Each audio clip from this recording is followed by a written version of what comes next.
네, 오늘 말씀 함께 보겠습니다. 잠언 7장 1절부터 9절까지의 말씀 함께 보겠습니다. 잠언 7장 1절부터 9절까지, 잠언 7장 1절로 9절까지의 말씀 함께 보겠습니다. 네, 찾으신 줄 알고 우리 함께 읽겠습니다. 내 아들아, 내 말을 지키며 내 계명을 간직하라. 내 계명을 지켜 살며 내 법을 내 눈동자처럼 지키라. 이것을 내 손가락에 매며 이것을 내 마음판에 새기라. 지혜에게 너는 내 누이라 하며 명철에게 너는 내 친족이라 하라.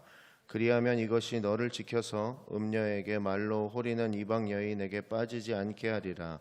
내가 내 집 들창으로 살창으로 내다보다가 어리석은 자 중에 젊은이 가운데 한 지혜 없는 자를 보았노라.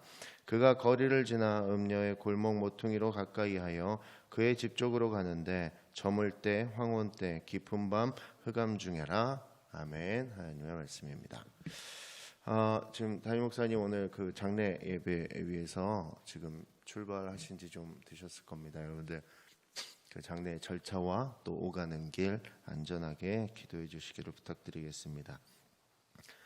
우리 계속해서 잠언 말씀 보고 있는데요. 여러분들 이렇게 잠언 말씀을 계속해서 읽으시면서 어찌 보면 좀 지루할 수 있습니다. 왜냐하면 계속 반복되어지거든요. 그래서 중요하니까 반복을 하겠죠. 그런데 그만큼 중요하다라는 거죠. 그래서 계속해서 반복하고 있는 모습인데 말씀대로 살아가는 삶에 대해서 계속해서 이야기하고 있습니다. 그러면서 인생을 어떻게 살아갈 것인가에 대한 질문을 계속해서 잠언은 우리에게 전달하고 있습니다. 그러니까 말씀대로 살며 복을 얻는 삶의 모습에 대해서 잠언이 계속해서 질문을 던지고 또 생각하게 하고 또 여러 가지 지혜들을 계속해서 이야기하고 있는데요. 오늘 7장도 마찬가지로 같은 내용입니다. 오늘 7장은 그 지혜가, 그 진리가 우리 삶에 얼마나 중요한지에 대해서 그 중요성에 대해서 다시 한번 이야기하는 그 장의 모습입니다. 7장 이렇게 지혜라고 하면 우리 잠언 1장에서 우리 1장 했을 때 이미 여호와를 경외하는 것이 지식의 근본이고 미련한 자는 지혜와 훈계를 멸시하느니라 라는 구절을 통해서 여호와를 경외하는 것이 지식의 근본임을 이미 그것을 기본으로 준비해놓고 정의를 내려놓고 있습니다. 그래서 오늘 말씀은 지혜의 중요성에 대해서 이야기하고 있는데 이 중요성을요 계속해서 이야기해요.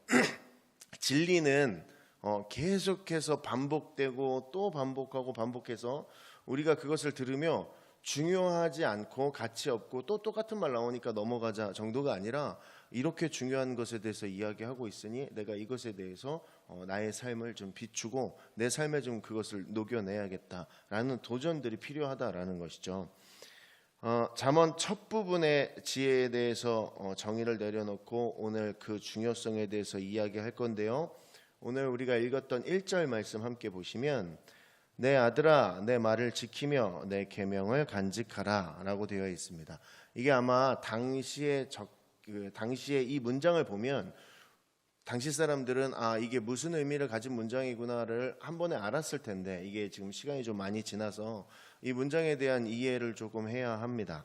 그러니까 아들에게 말하는 장면이죠. 이게 좀 진지하게 얘기하는 장면입니다. 그러니까 사랑하기 때문에 이야기하는 거겠죠. 싫어하면 이야기하지 않을 겁니다. 자녀에게 진심으로 중요한 이야기를 하고 있는데 내 말을 지키고 내 계명을 지키라 라고 이야기합니다. 여기서 나오는 계명은요 우리가 다 알고 있는 토라인데 그러니까 하나님의 말씀인데 여기서 표현하기로는 내 말을 지키고 내 계명을 지키라고 되어 있어요. 그러니까 이게 글쓴이가 지금 아들에게 이야기하는 건데 본인의 계명이라고 표현한다라는 거죠. 본인의 말씀이라고 이야기한다라는 거예요. 하나님의 말씀을 전부 다 따르고 살아나려고 애를 썼고 그 말씀을 떨어뜨리지 않고 계속 그 말씀에 집착하며 그 말씀을 대로 살기 위해 너무나 애를 썼기 때문에 그 말씀과 계명이 자기 삶에 녹아났으니까 이제 그것이 하나님의 말씀, 하나님의 계명으로 멈추는 것이 아니라 나의 계명이고 나의 말씀이 되어버린 거죠. 그래서 그것에 대한 이야기를 오늘 전달하고 있습니다. 진심으로 그렇게 살아냈다라는 라는 표현이 오늘 이 한 구절 속에서 등장하고 있습니다. 그리고 두 가지 또 단어가 나오는데요. 여기 보면 내 말을 지키며 내 계명을 간직하라 라고 되어 있는데요. 여기서 이제 지키라 라는 단어는 원어적으로 여러 가지 의미가 함축된 단어라고 합니다. 그러니까 여기서 나차르라는 단어인데 이 단어가 이거래요. 잘 듣고 이것을 잘 분석을 해서 그렇게 살아내서 살아보니 그것을 깨닫게 되는 뭐 여러 가지 동사가 합쳐진 한 가지 단어라고 이야기하는데요. 그러니까 결국 진리를 듣고 분별을 하고 그렇게 살아냈더니 그 진리에 대한 이해가 깨달아지는 것, 이 삶을 살아내라라고 오늘 이 짧은 한 문장 속에서 이야기하고 있는 부분입니다. 그러니까 하나님의 말씀을 내 삶으로 그대로 드러냈다라는 것이죠. 지금 내가 살아가는 지금의 현실에 이 말씀을 가지고 사용하며 세상을 살아나갔다라고 이야기하는 거고요. 예전에 받은 은혜의 말씀이 아니라 지금을 사는 나에게 필요한 말씀이고 계명이다라는 것을 오늘 이야기하고 있습니다. 그 뒷부분에 나오면 또 이제 간직하라라는 단어가 나오는데 이게 뭘 간직한다 그러면 우리는 어디에 안 보이는 곳에 두잖아요. 그걸 이제 간직한다고 생각하는데 이 출애굽기에 보면 출애굽기 2장 초반에 보면 그 여자가 임신하여 아들을 낳으니 모세죠. 그가 잘생긴 것을 보고 석 달 동안 그를 숨겼으나 했을 때 그 숨겼으나라는 단어가 오늘 그 간직하라라는 단어랑 같은 단어라고 이야기해요. 그러니까 여기 이제 키우다가 아이가 사내 아이를 키우고 있는 것을 알면 얘 이제 죽잖아요. 그러니까 죽으면 안 되니까 우는 것도 신경 써야죠. 뭐 소리 나는 거 신경 써야 되고 정말 눈을 한시도 뗄 수가 없고 그 긴장감을 가지고 있잖아요. 계속해서 그 아이를 컨트롤해야 된단 말이에요. 케어해야 하는데 그 이야기를 하고 있는 거예요. 한시도 눈을 떼지 못하고 바라보고 집중해야 되는 상황, 그것처럼 계명을 지키라는 거죠. 계명을 간직하라는 거예요. 정말 소중하고 아주 세세하게 지켜보라라는 거죠. 계명이 얼마나 중요하냐면 한시도 시선을 떼지 않고 관심을 두어야만 하는 것. 그러니까 우리가 잠언을 통해서 많이 보는 그 계명들이 굉장히 중요한데 이게 얼마나 중요하냐면 지금 표현한 것만큼 걸리면 목숨을 잃는 그 마음을 가지고 집중하고 한시도 눈을 떼지 말게, 그 정도로 중요한 부분이다라고 오늘 한 문장 가지고 여러 가지를 표현해내고 있습니다. 그러니까 아마 이 한 문장을 읽었을 때 우리 7장 1절을 읽었을 때 아마 당시 사람들은 야, 이거 말씀이 적당한 선에서 행복을 찾으면 안 되는구나를 아마 알았을 겁니다. 2절에 보시면요. 내 계명을 지켜 살며 내 법을 네 눈동자처럼 지키라. 여기서도 마찬가지로 내 계명이라 그러죠. 본인의 계명이라고 얘기해요. 그러니까 이 이야기를 듣고 있는 상대방, 그러니까 아들이라고 했으니까 아들이겠죠. 그 아들은 아마 아버지의 살아가는 모습을 통해서 아버지가 지키시던 법과 하나님이 지키라고 했던 법이 아마 거의 일치할 거예요. 그러니까 그런 삶을 살았으니까 이렇게 이야기하겠죠. 여기서 이제 눈동자처럼 지킨다라는 것도 앞서 말한 것과 같은 의미입니다. 그러니까 진리에 대해서 중요성을 강조하고 있는 거예요. 그러니까 눈동자처럼 지킨다는 건 사실 사람이 눈동자 만지기 되게 어렵잖아요. 막 억지로 마음을 먹고 해야 눈동자를 만지는데 그렇게 온몸 중에서 보호가 잘 되는 부위가 없는데 그렇게 잘 지켜내라라는 것이죠. 신경 쓰라는 거예요. 마치 내가 따로 생각하지 않아도 그것들을 감당해낼 만큼 그 몸에 완전히 녹여내라라고 이야기하고 있는 것입니다.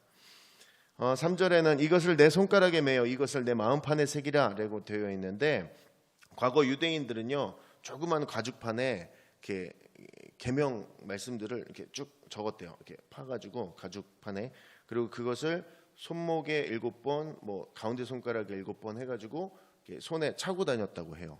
그래서 누구를 만나든 어떻게 행동하든 손은 보일 거 아니에요. 그러면 이 사람은 하나님 믿는 사람이구나 라는 이해를 했다는 거죠. 마치 결혼하고 나서 결혼 반지를 끼고 다니면 저 사람 결혼한 사람이구나 라고 아는 것처럼 오늘 그 이야기를 하고 있다는 것이죠.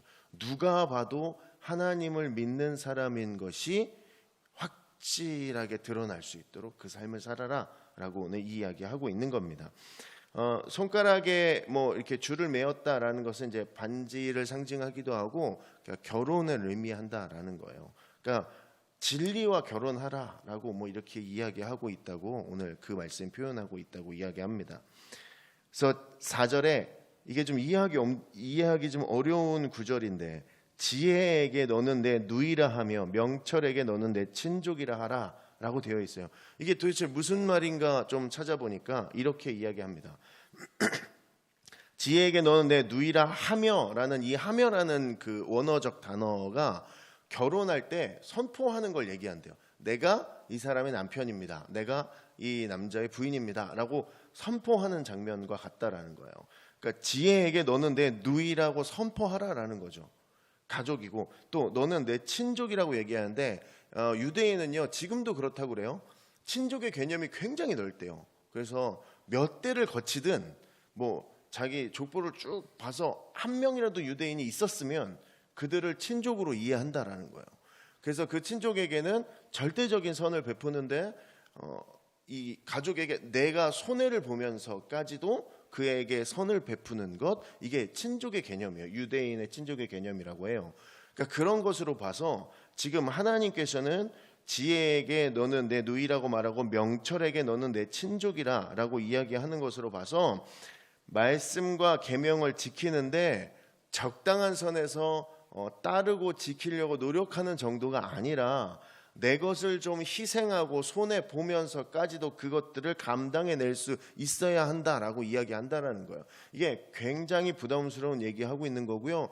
굉장히 어려운 이야기하고 있는 겁니다. 그럼에도 불구하고 이것이 중요하기 때문에 계속해서 반복해내고 있다라는 것이죠.